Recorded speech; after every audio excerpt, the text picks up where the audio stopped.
Prej 3 ditësh mediat më të rëndësishme italiane po publikojnë shkrime dhe detaje të reja mbi hetimet e autoriteteve antimafia në lidhje me atentatin me bombë ndaj gazetarit të njohur Sigfrido Ranucci, drejtuesit të emisionit investigativ Report në Rai 3. Sipas burimeve zyrtare të hetimit pista shqiptare, është aktualisht linja kryesore e hetimeve dhe konsiderohet si më e mundshmja. Në raportet e para thuhet se një shtetas shqiptar është arrestuar ndërsa prokuroria antimafia ka përgatitur edhe disa urdhra të tjera arresti dhe kontrolle që pritet të ekzekutohen në ditët në vijim. Megjithatë, krahas pistës shqiptare, autoritetet po hetojnë edhe lidhjet e mundshme të mafjes së ultrave të futbollit. Grupe të dhunshme tifozësh që prej vitesh kanë krijuar lidhje me rrjetet të narkotrafikut dhe organizata ekstremiste politike. Por pyetja që ngrihet është pse pista shqiptare është cilësuar si më e forta dhe më e besueshme. Gazetari i njohur i La Repubblica, Marco Carta, një nga reporterët më të specializuar në kronikën kriminale dhe hetimet antimafia, përmend në analizat e tij një kryqëzim të rrezikshëm që mund të ketë alarmuar hetuesit italian. Ai referohet marrëdhënies midis një emri të njohur të botës së nëndheshme shqiptare, Artur Sheu, dhe një ish ushtaraku italian me lidhje me shërbimet sekrete e generalit Fabrizio Lizi. Sipas La Repubblica, Lizi ka kryer një blerje toke në Shqipëri nga Artur Sheu, i njohur si një nga biznesmenët më të fuqishëm në Vlorë dhe i lidhur me rrjete të mëdha narkotrafiku.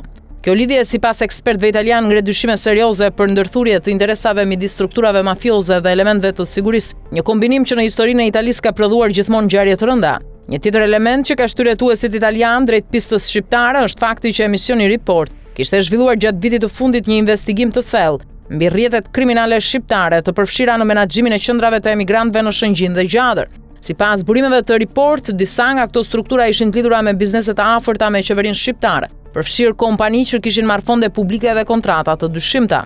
Sipas informacioneve të reja, Sigfrido Ranucci kishte planifikuar që në sezonin e ri televiziv të thellonte hetimin mbi lidhjet e narkotrafikut shqiptar me politikën në Tiranë, përfshirë investimet në turizëm, ndërtim dhe energji.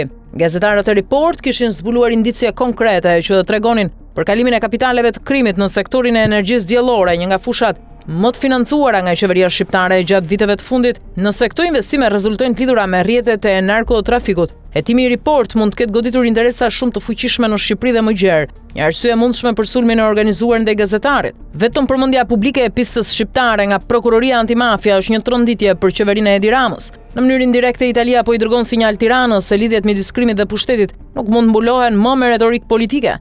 Nëse pista shqiptare konfirmohet, ky hetim do të shndërrohet në një dosje ndërkombëtare që mund të ketë pasoja të rënda diplomatike dhe politike për Shqipërinë. Për momentin është e qartë vetëm një gjë: atentati ndaj gazetarit Sigfrido Ranucci nuk ishte një akt i zakonshëm kriminal, por një paralajmërim i errët që ndërlidhet me interesa të mëdha, parat pista dhe pushtet.